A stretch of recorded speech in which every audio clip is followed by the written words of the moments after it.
No ano 95 depois de Cristo, um homem idoso e exilado na ilha de Patmos registrou uma visão que, por quase 2 milênios, parecia fisicamente impossível de se cumprir aos olhos da razão humana.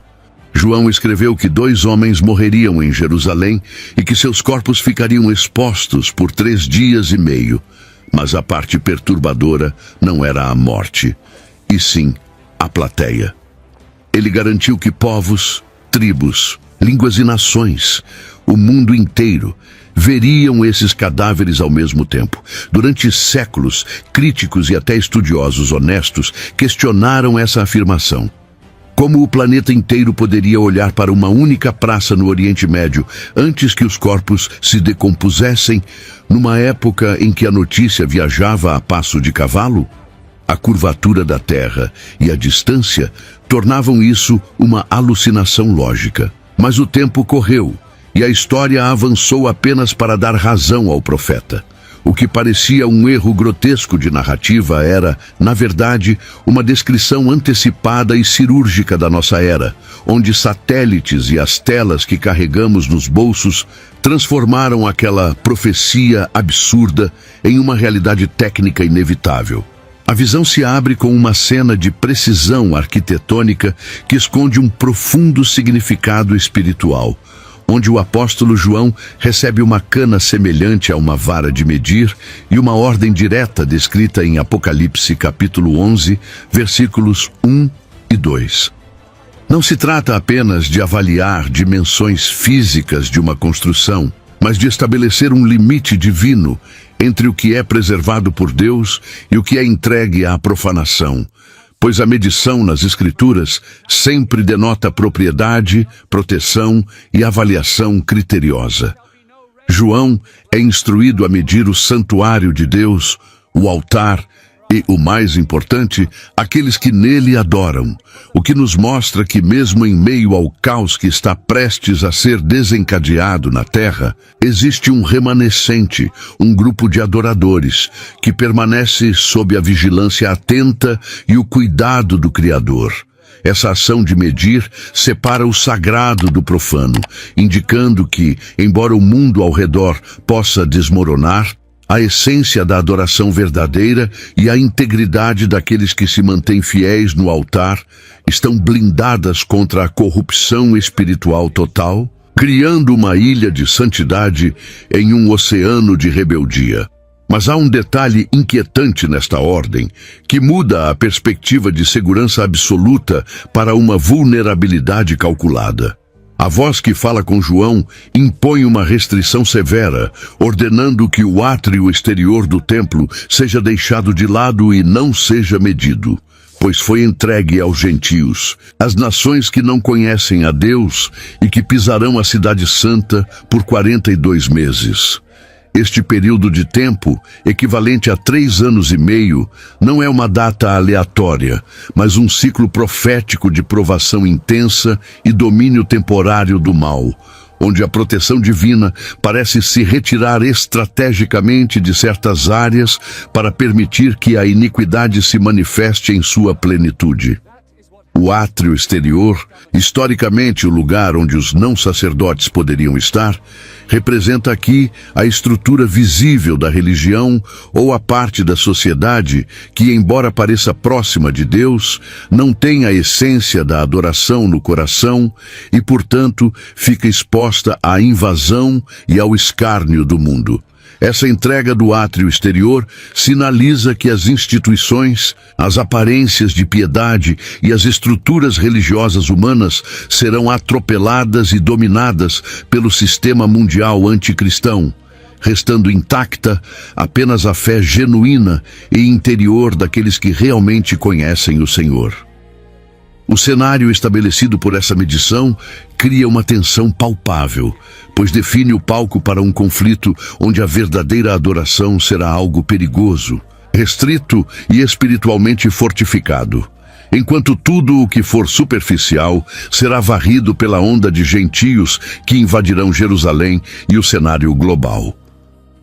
Não estamos falando apenas de tijolos e pedras em Jerusalém, mas de uma realidade espiritual, onde Deus traça uma linha na areia, definindo quem é seu e quem está à mercê da tempestade política e religiosa que se aproxima. Ao deixar o pátio de fora, a profecia nos alerta que haverá um tempo em que a proteção institucional deixará de existir e apenas a conexão pessoal e profunda com o altar, o lugar de sacrifício e entrega, garantirá a sobrevivência espiritual.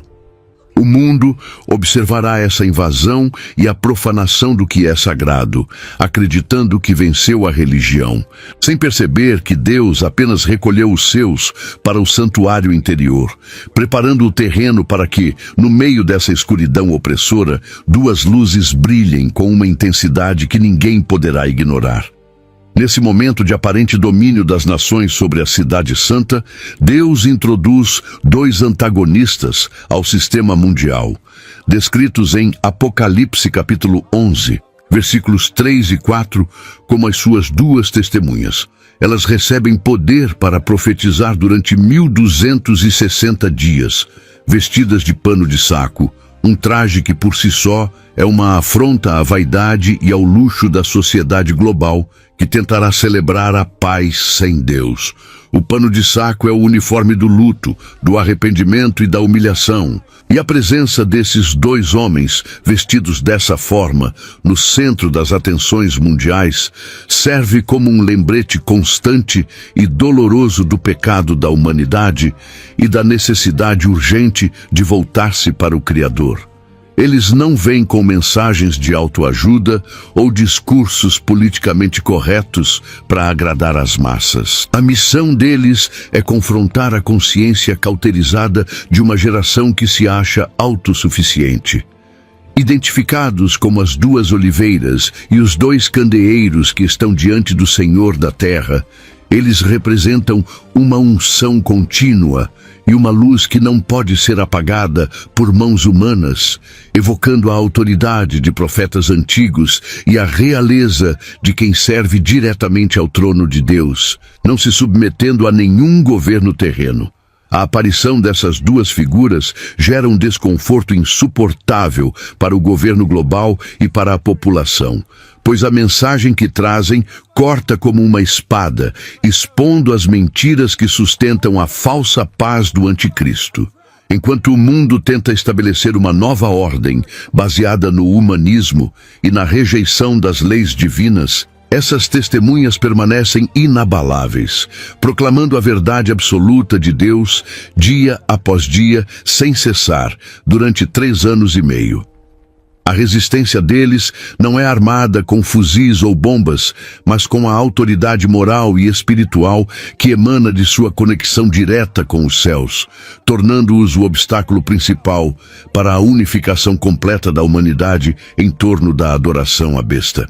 Eles são o pesadelo dos tiranos e dos ímpios, porque representam a voz de Deus, que não pode ser silenciada por decretos, subornos ou ameaças convencionais.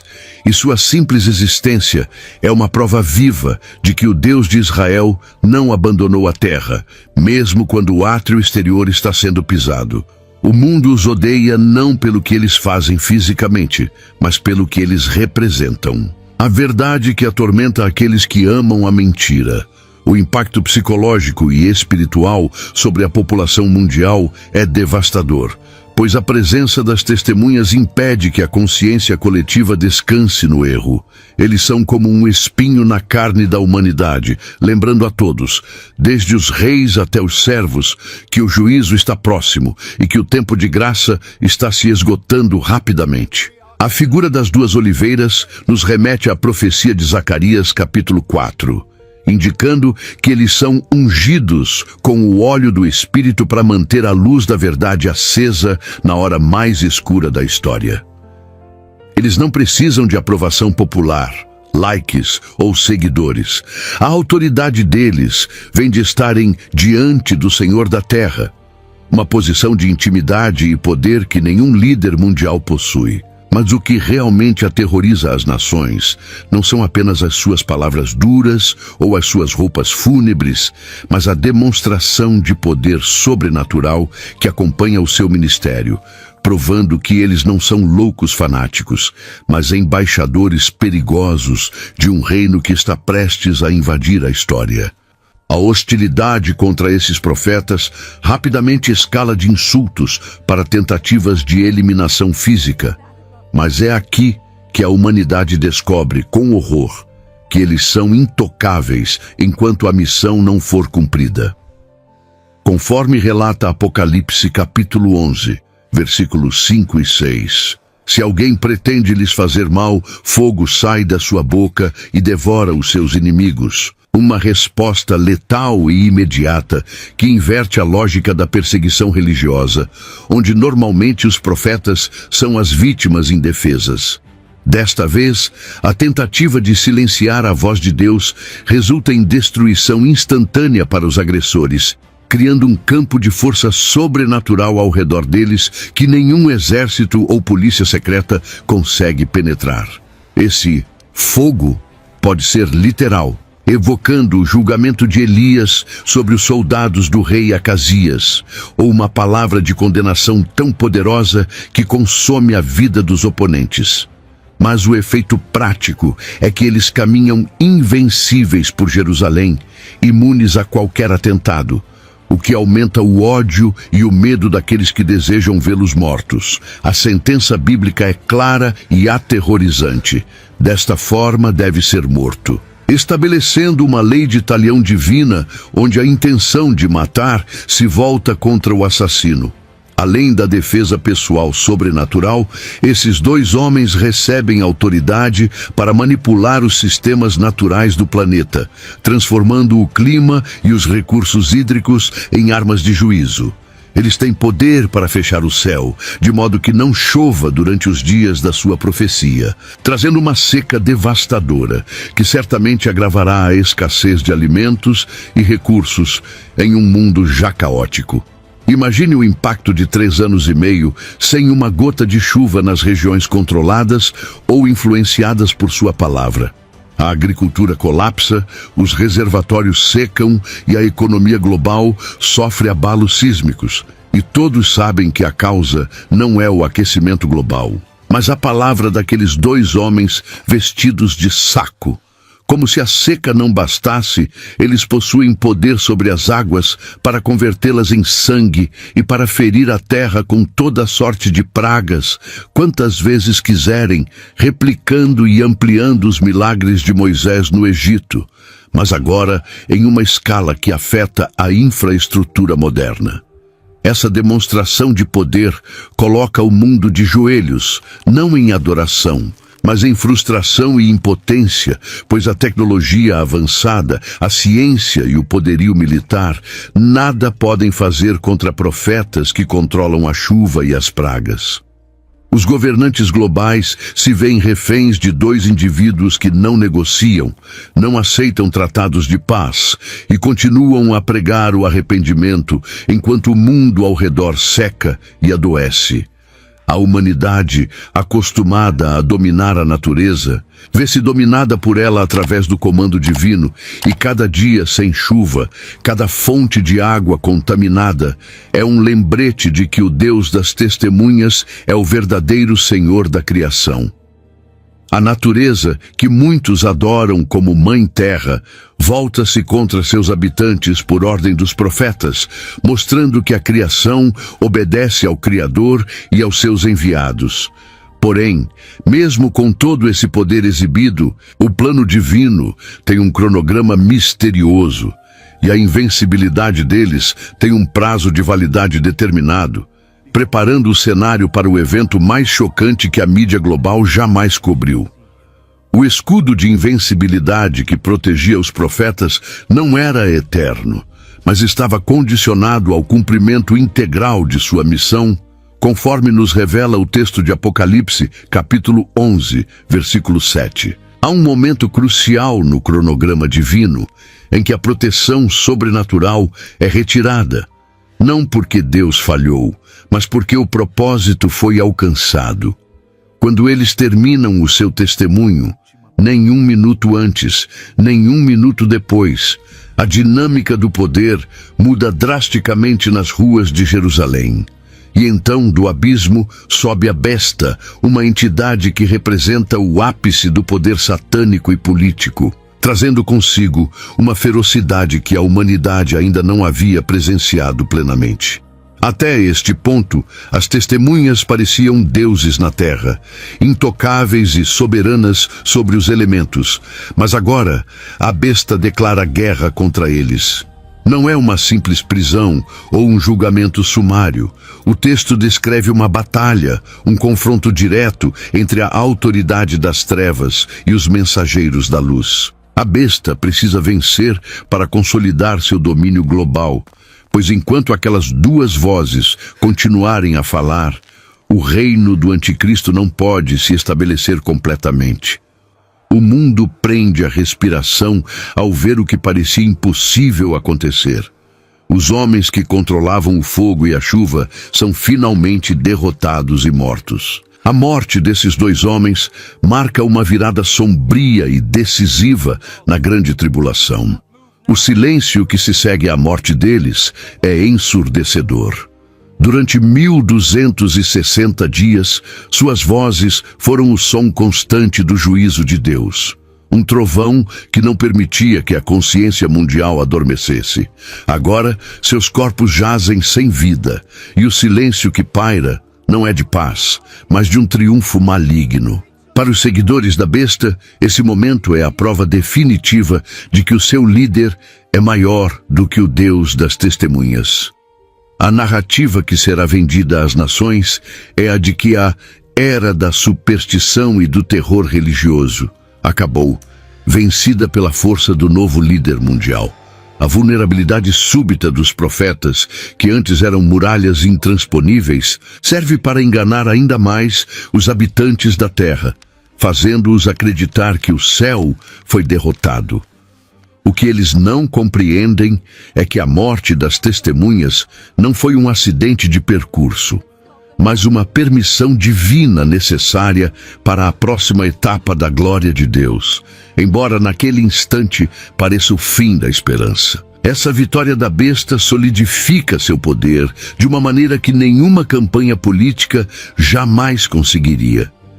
Ao matar os únicos seres que a humanidade temia e que nenhum exército conseguia deter, a besta se eleva a um patamar de adoração inquestionável. As pessoas olharão para ele e dirão: quem é semelhante à besta? Quem poderá batalhar contra ela? Pois ele fez o que a natureza, a ciência e as forças armadas não conseguiram. O assassinato dos profetas é o ato fundacional da fase final do império do anticristo. Contudo, essa vitória é uma armadilha. Deus permitiu que o mal tocasse nos seus ungidos apenas para preparar o palco para um milagre ainda maior, algo que transformará esse triunfo momentâneo do inferno em sua maior humilhação pública. Mas por enquanto, o cenário é de derrota total para o reino de Deus aos olhos humanos. Os profetas estão mortos, a besta está no comando, e a voz que denunciava o pecado foi finalmente calada, deixando o mundo mergulhado em uma escuridão moral absoluta, pronto para celebrar o impensável. O desrespeito pelos mortos atinge um nível grotesco e sem precedentes, revelando a profundidade da corrupção moral da sociedade naquele tempo, descrito em Apocalipse capítulo 11, versículo 8. Em vez de um enterro digno, que até as culturas mais bárbaras costumam conceder aos inimigos vencidos, os corpos das duas testemunhas são deixados expostos na praça da grande cidade.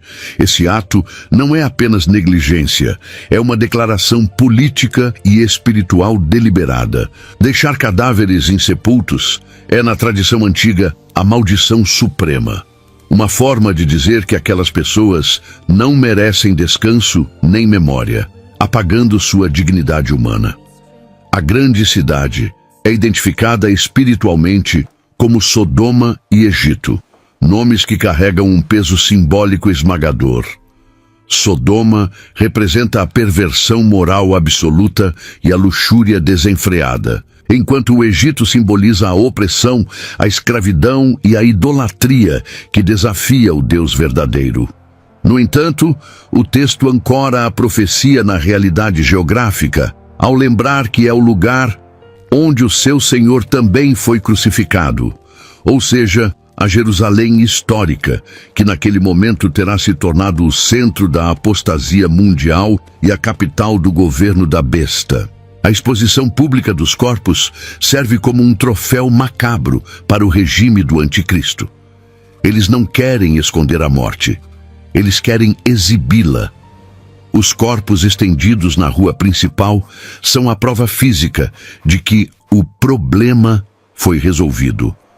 As pessoas precisam ver para crer que os homens que traziam secas e pragas estão realmente mortos, incapazes de se levantar. Há uma perversidade calculada nisso.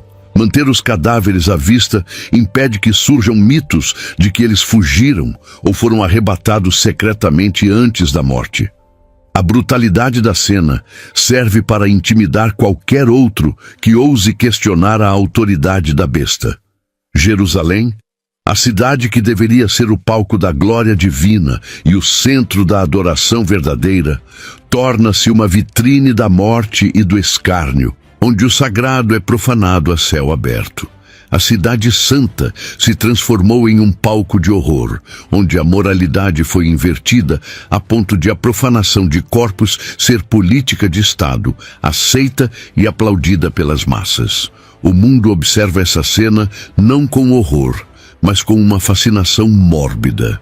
A recusa em sepultar os profetas indica que a sociedade perdeu qualquer resquício de compaixão ou decência.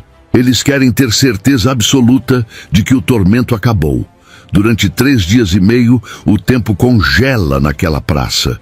Os corpos começam a sofrer os efeitos naturais da decomposição. E isso é exatamente o que os inimigos de Deus desejam: ver a corrupção da carne naqueles que se diziam enviados do céu. É a tentativa final de desumanizar os mensageiros de Deus, reduzindo-os à matéria orgânica em decomposição no asfalto quente do Oriente Médio. Mas há um detalhe que escapa à compreensão dos tiranos. Ao impedir o enterro, eles estão inadvertidamente montando o cenário para que a ressurreição seja inegável e pública. Se tivessem sido enterrados, o mundo poderia alegar fraude, dizendo que os corpos foram roubados. Ao deixá-los expostos, a besta garante que, quando o poder de Deus agir novamente, não haverá lugar para dúvidas, transformando sua maior afronta na plataforma para a maior demonstração de glória. Aqui, nos deparamos com um dos trechos mais intrigantes e, por séculos, incompreensíveis das Escrituras, registrado em Apocalipse capítulo 11, versículo 9. O texto afirma categoricamente que homens de vários povos, tribos, línguas e nações verão os seus corpos mortos por 3 dias e meio e não permitirão que sejam postos em sepulcros. Durante quase 2000 anos, leitores da Bíblia se perguntaram: como isso seria possível?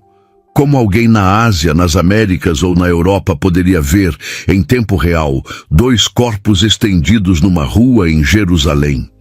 Antes da Era Moderna, a notícia levaria semanas ou meses para viajar, e ver seria impossível para a maioria.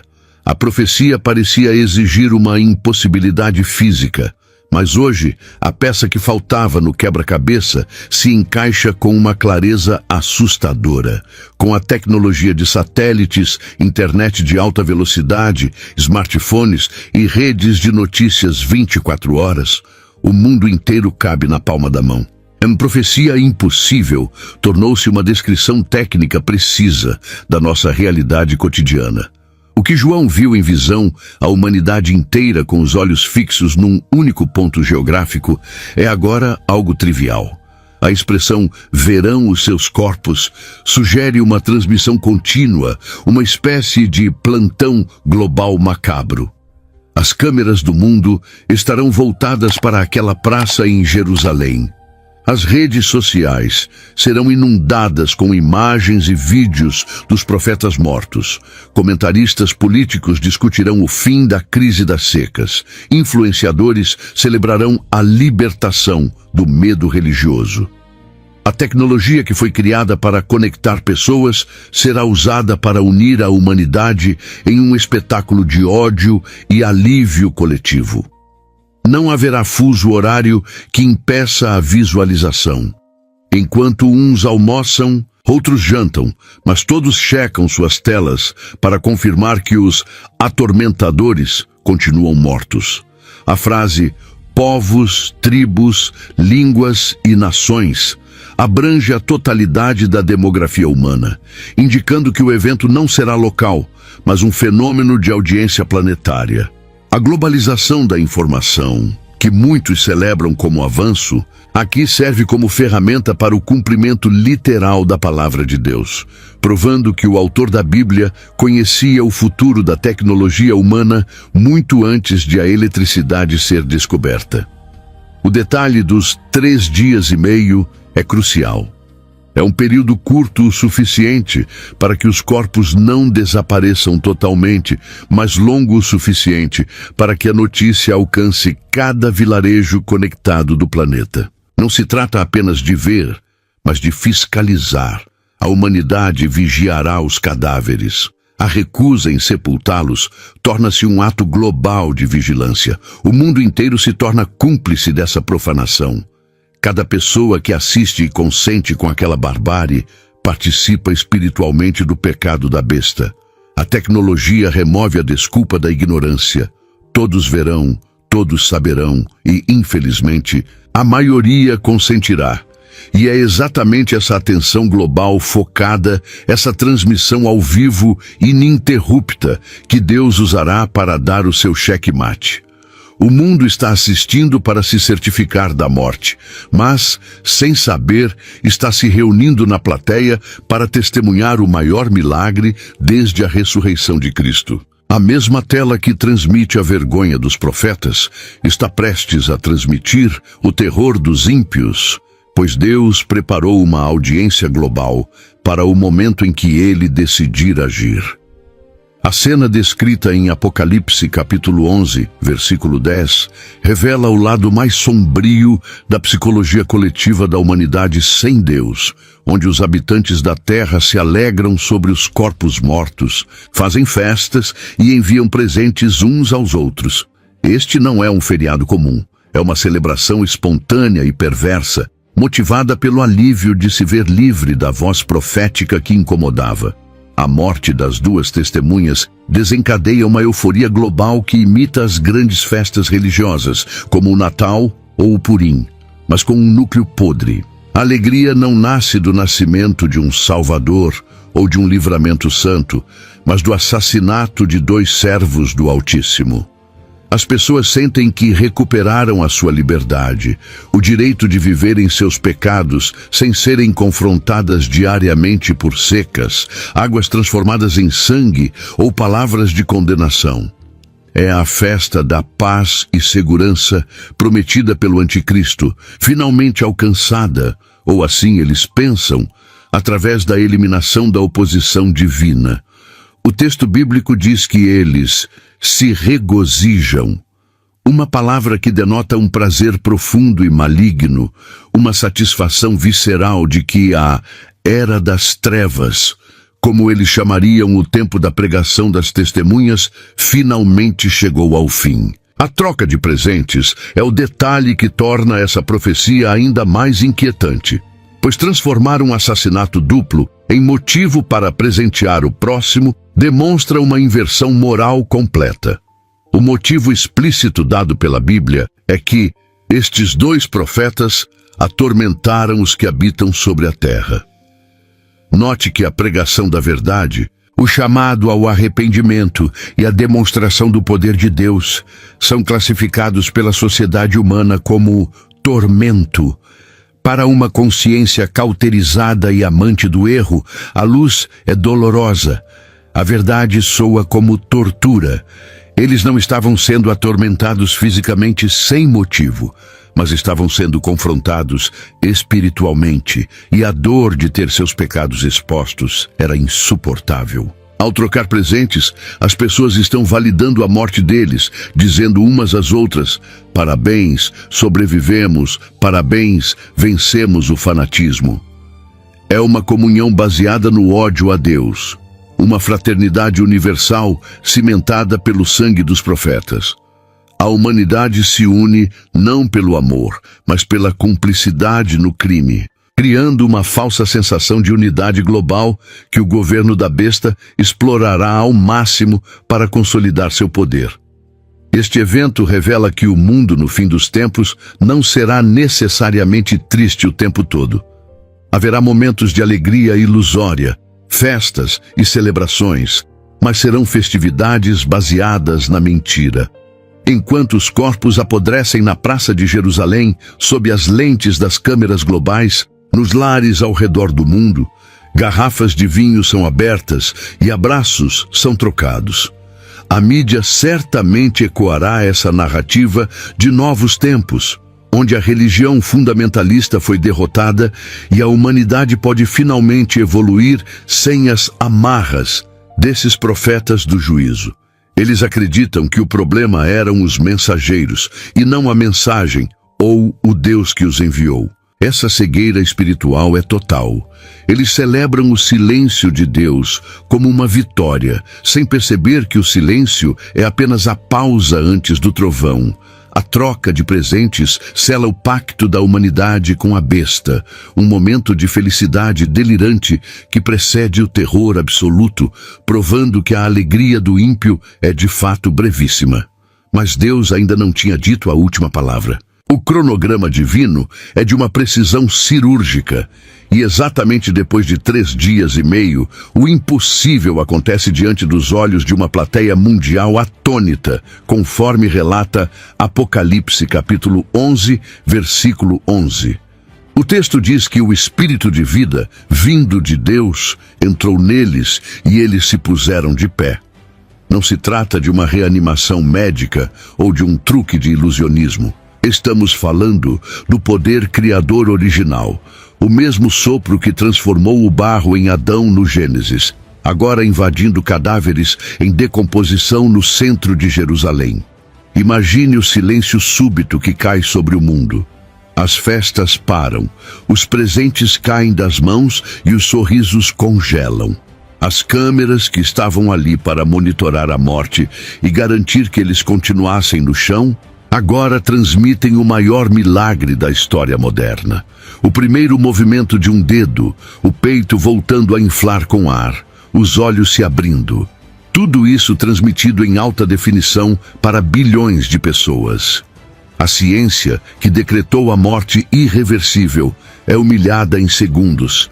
Aquele espírito de vida não é apenas biológico, é a autoridade de Deus reivindicando o que é seu, quebrando as cadeias da morte e provando que a besta, com todo o seu poderio, não tem autoridade real sobre a vida.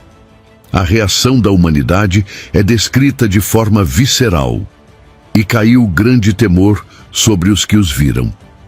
A palavra temor aqui é fraca para descrever o pânico absoluto que toma conta da Terra.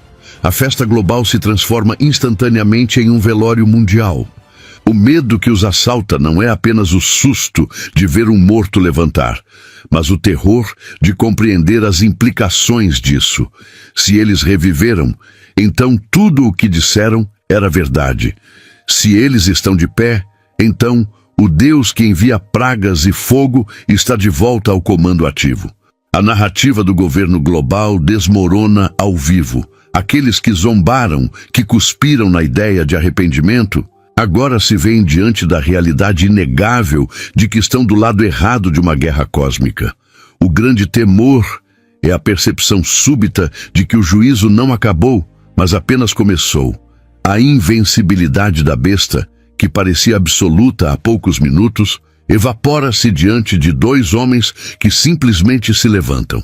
A atmosfera do planeta muda de celebração para uma expectativa aterrorizante de retribuição.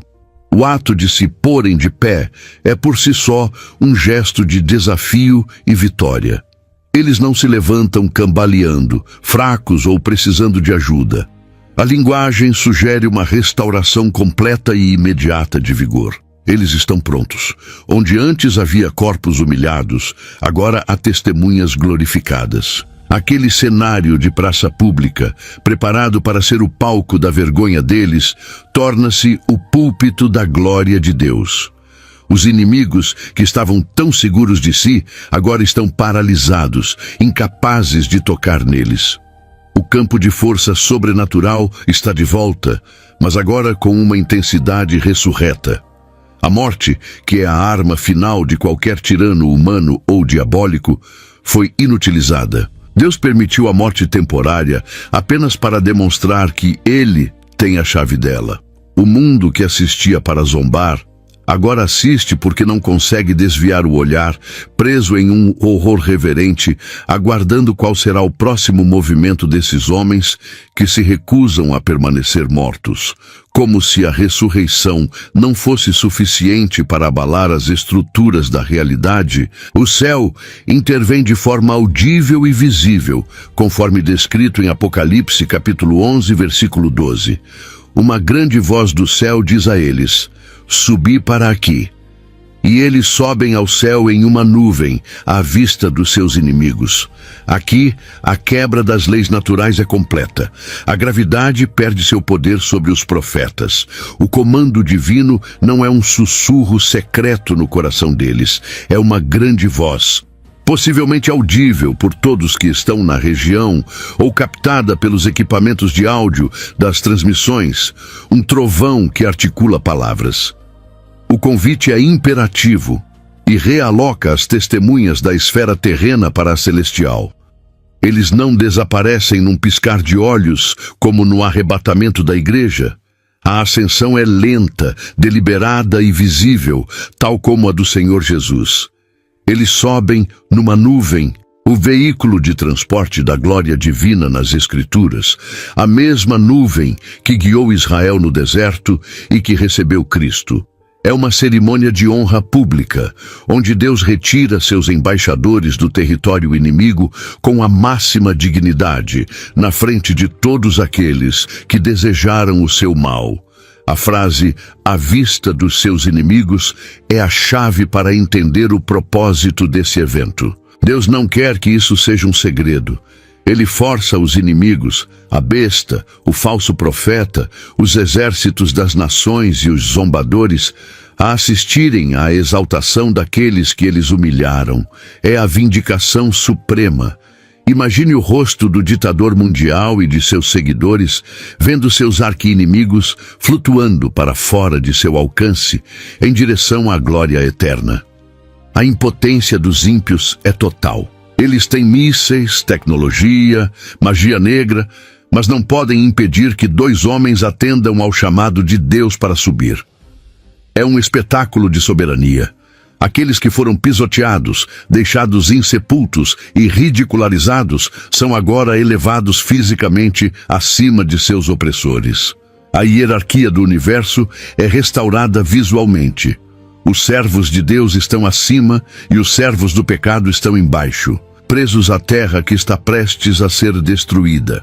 O mundo assiste à partida da última restrição, da última voz de alerta, e com eles vai embora a última chance de misericórdia para muitos. O medo que congela o mundo neste momento é diferente do medo da ressurreição. Agora é o medo do abandono e da condenação iminente. Quando os profetas sobem, a porta se fecha. A presença deles, embora atormentadora, era um sinal de que Deus ainda estava falando com a terra. A partida deles sinaliza o fim do discurso e o início da sentença final.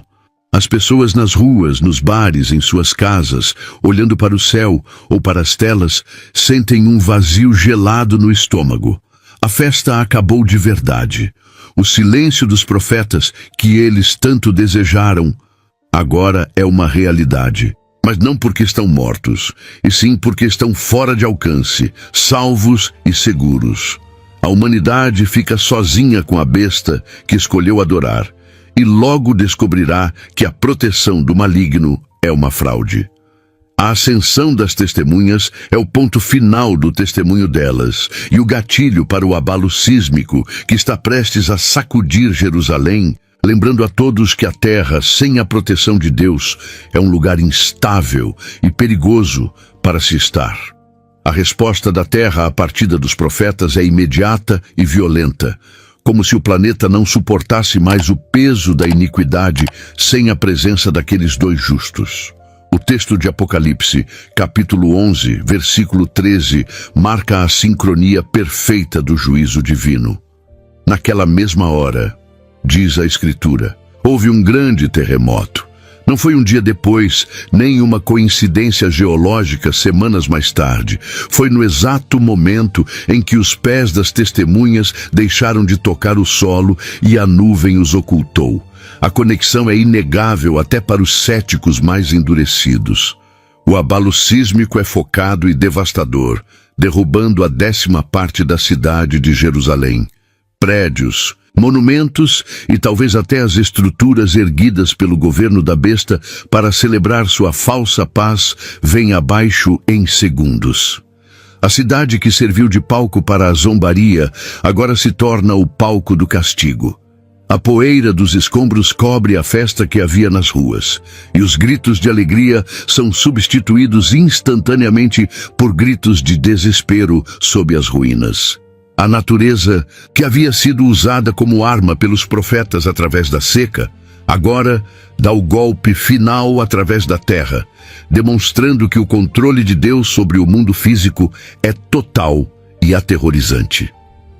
O saldo de mortes é específico e intrigante. 7.000 homens foram mortos no terremoto.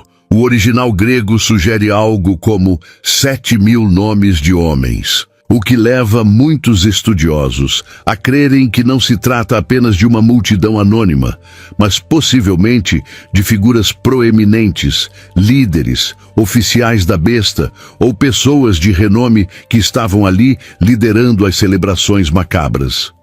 Se considerarmos que Jerusalém estará repleta de dignitários e enviados internacionais festejando a morte das testemunhas, esse número pode representar a eliminação de uma elite anticristã que se julgava segura em sua arrogância.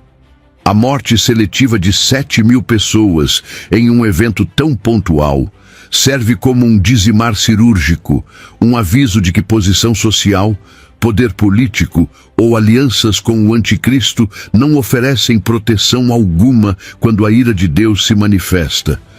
Aqueles que brindavam a morte dos profetas minutos antes, agora experimentam a morte que tanto celebraram. A ironia divina é implacável. Eles queriam ver cadáveres, e agora são eles que jazem mortos entre os escombros da cidade santa. Este terremoto funciona como o ponto final de uma frase que Deus escreveu para o mundo ler. A ascensão foi o sinal de que a graça estava se retirando. O terremoto é o sinal de que o juízo chegou para ficar. A estrutura física da cidade é abalada para refletir o abalo espiritual que acabou de ocorrer. Não há como a mídia encobrir isso. Não há como os fact-checkers do governo explicarem isso como um fenômeno natural aleatório. A relação de causa e efeito entre a subida dos profetas e a queda da cidade é óbvia demais. O espetáculo que o mundo queria assistir, a humilhação dos servos de Deus, foi interrompido e substituído por uma demonstração de força que nenhum efeito especial de cinema poderia replicar. O chão se abre para engolir a soberba humana e o que resta da população se vê cercada por destruição, poeira e a inegável certeza de que mexeram com quem não deviam. O silêncio que se segue não é mais o silêncio da vitória da besta, mas o silêncio atordoado de sobreviventes que acabaram de ver a mão de Deus pesar sobre a história. O impacto psicológico sobre os sobreviventes é a conclusão dramática deste episódio profético.